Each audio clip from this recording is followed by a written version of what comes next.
As you can see, it is dead flat. It is really, really cold. I've only been out here now 15 minutes and I can feel it on my hands. There's a few of the boys already fishing and they're getting ice on the rod rings. So it's going to be quite tough to start. I have had a cup of tea. I've been watching the water. I'm not one that comes out and gets straight to it. I like to watch the water first to see if I can pick up any ideas as to what the fish might be up to. I've seen one or two fish moving on the top, but they're coming up onto the surface very slowly and hardly breaking the surface water. Probably suggesting that there's a few fish cruising a bit higher in the water and they're just coming up. What they're coming up for, I've no idea. I can't see nothing on the water. But the approach that I normally take when I get onto a water would normally be with probably one of my more favourite flies that I can generally fish a bit higher in the water columns and a bit quicker, and that'll enable me to get around, cover as much water as possible first of all to get an idea, and then take it maybe onto smaller patterns or go deeper. But this morning I'm looking at it and I've still not quite made up my mind. I might set up two rods, one with a lure on, and the other one I'll put, what I've got is my little size 14 and a size 16. It's a blue and black fly. I'll put that normally onto either a floating or an intermediate braid. With the floater I'm hoping to keep it within the top 2 to 3 foot of water. It's tied on a small dry fly hook and it's very lightly tied, so the idea is that it goes down through the water very slowly, giving the fish a chance that are cruising about to pick up on it. So that might be my approach for this morning. So I'll give it a go. I'll see what happens. I know I was going to be, hopefully I was going to be doing,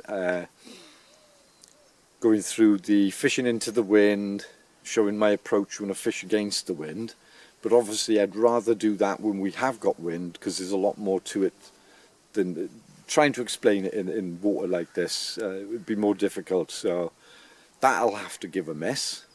The other thing that I did find out, now in the last video you only seen a small amount of the fish that I was actually hooking and the fish coming off.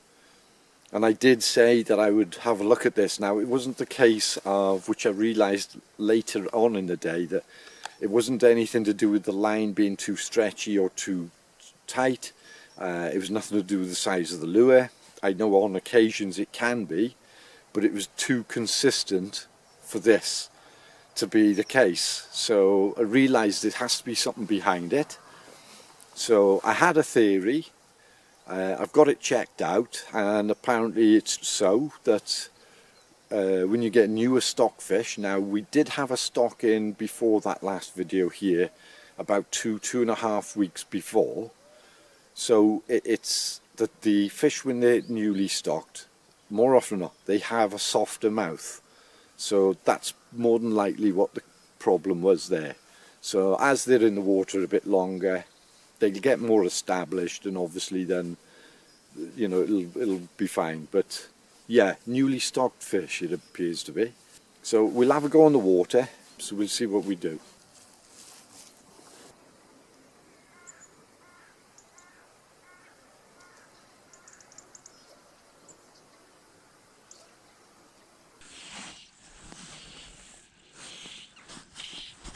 So the idea with this is just to put it out there amongst where I've seen the fish moving,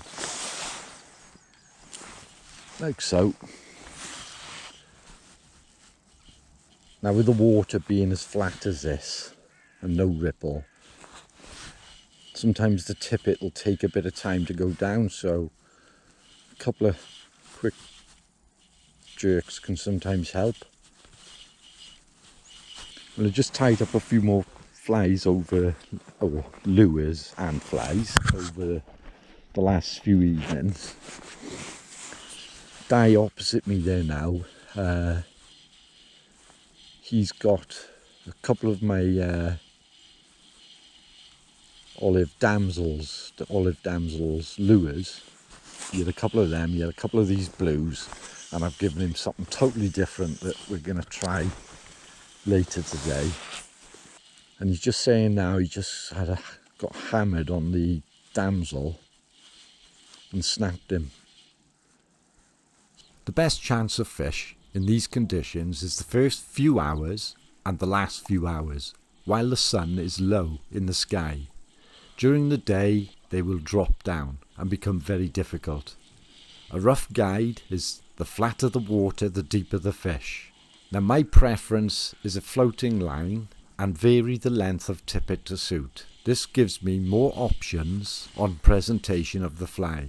At the moment I am using a 7-weight line. Some might say that this should be a 5-weight or less, but I have no issues with a 7-weight. However, the memory is more important, as most of the takes are going to be very soft. So the better the memory, the better your chances of hooking or even knowing you had a take.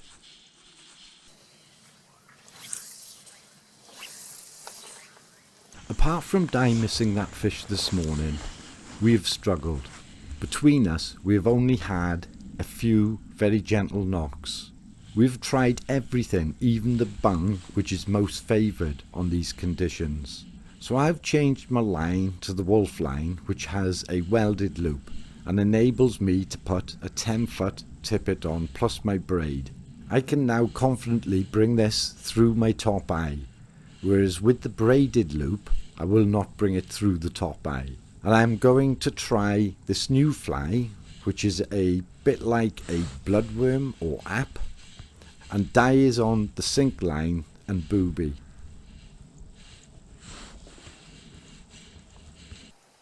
So we probably have picked one up then, letting it sink a lot deeper, a lot slower. Whenever I fish with Di, we are constantly passing back and forth information as to what we are doing and what is going on. And on a day like today, that is so useful. Yeah, fish picked me up then, a bit slow, really gently. And what happened just then, I'm obviously going a lot slower, a lot deeper. And it's just a slight pull. And I just couldn't make contact.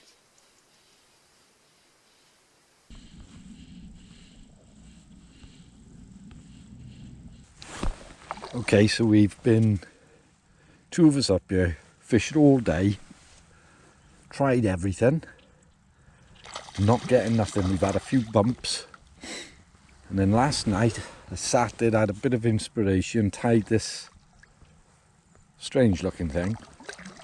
So we got one each, and the first fish for the day. Delighted. Absolutely soaked with this fish. It's in there. Let's let him go.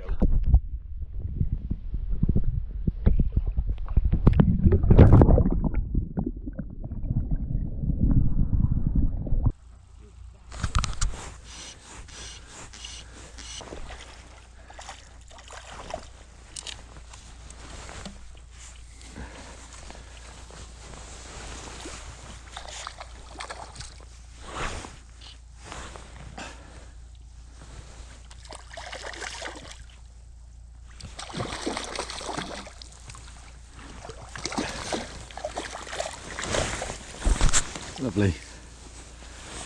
Flies out. Nice fish. See if we can get him back in. All I'm doing is just letting it sink a bit. And a slow, steady figure of 8. With a little jerk in a minute and then just a pause. The fish pick it up, it's very soft, it's not, they don't hammer it.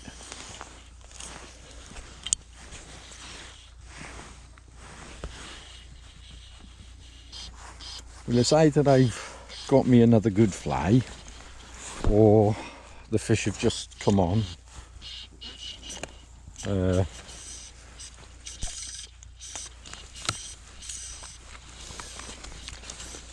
Ooh, fish is taking all my line out then.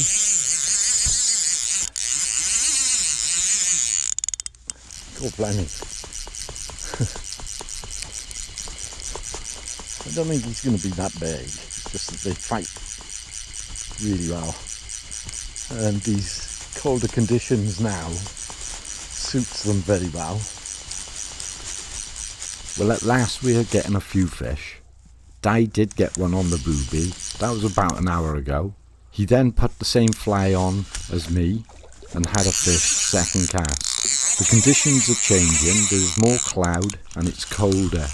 And it looks like rain cloud in the distance, as the forecast has given rain for tomorrow. I really don't understand why anybody would want to go to a 5 weight or less. This is a 7 weight, and I tell you what, this is hard fighting. To prolong it any longer than I need to is, I want to return the fish, I want to return him healthily.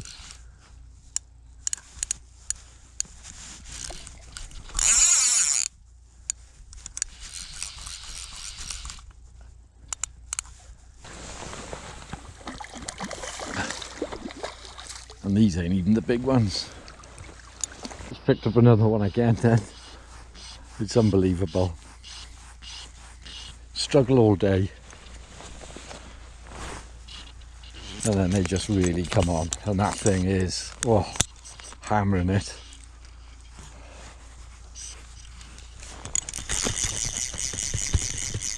And he's going up for the weed.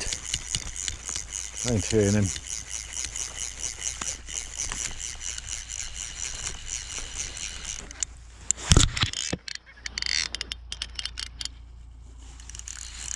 A lot of weed in there.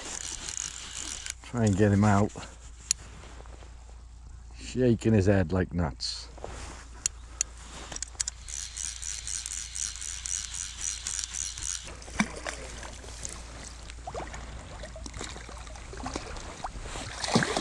Again, another fish, and this was all within about 3/4 of an hour.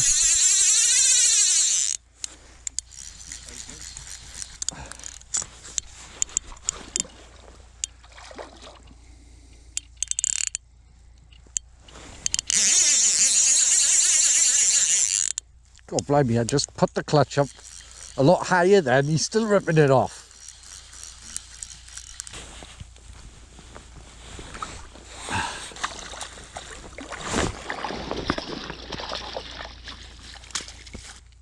It's a blue. The conditions are constantly changing and the fish have gone off again and we are running out of daylight time. It's so still. So still, it's so quiet.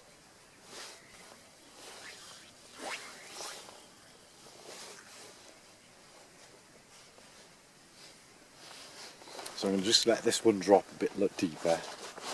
So I've got plenty of tippet there and so let it go down and try a slow figure of 8 from there.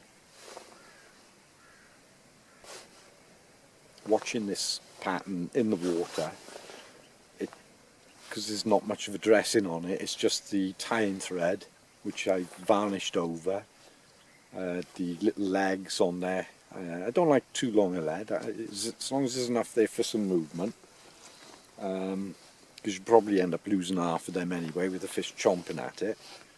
And as I say, with the bead, so it's very simple, but it does actually get through the water columns really quickly. As soon as you put it in the water, you see it going down really quickly, and those legs are really wriggling behind it. So basically, when I'm watching it in the water dropping, visualing that out there, so in my head I'm seeing it dropping, so then sometimes a long draw on the line with the floating line on there, I can see that coming up through, legs dragging behind, let it drop again, and maybe a couple of little twitches. So many things you can do with the floating line and this sort of setup. So many different retrieves that will make the pattern work so different. So there now, I've just done a series of fairly quickish, not quick, figure of eights. Let it drop again. I might try a draw. Each time I'm doing this, I don't want to be too quick with the draw. I don't want to end up with a lot of slack line. I want to be able to, as I'm drawing, I can feel the weight of the fly. I'm keeping contact with this, so if anything hits them straight into it. And as I say, has worked. It's been on the day, even though it's only one, it's been the top pattern of the day.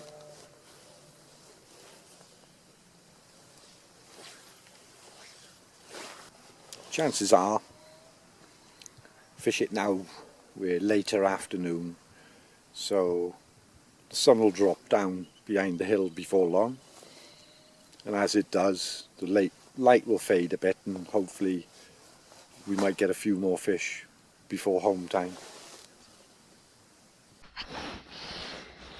The last maybe 15 minutes of light,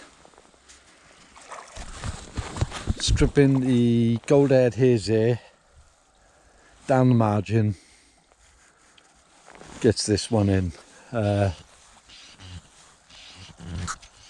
sun came out earlier, the fish just went off, and obviously with the sun now dropped, gives us the chance to maybe hook into one or two before it gets too dark. And that thumped it. Lovely fish. Well, I haven't had a day like this for a long time. Now, the water is dead flat, the sun's been out all day, there's no wind, and we've got total clear water. So these conditions make the fishing really difficult. We've been on the intermediates, we've tried the lures, we've tried imitative patterns, and we're trying everything. And then it's something like the apworm. So I've got, if you can see it there, the difference with this apworm, if that's what they call them, it's in the red, it's got the bands on, and it's got a weighted bead. Now, obviously, anything else that I've got that's like this, they're unweighted. So with this one, it's just the red tying material, the bead on, and the little flexi legs put through. And it's as simple as that. But today, it's been really effective.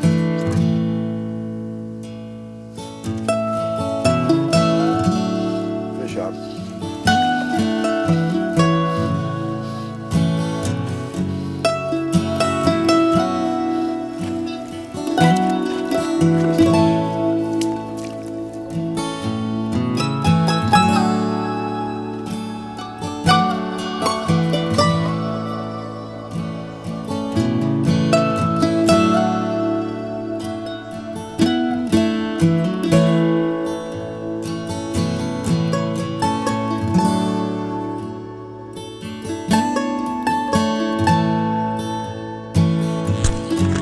Oh. Come off.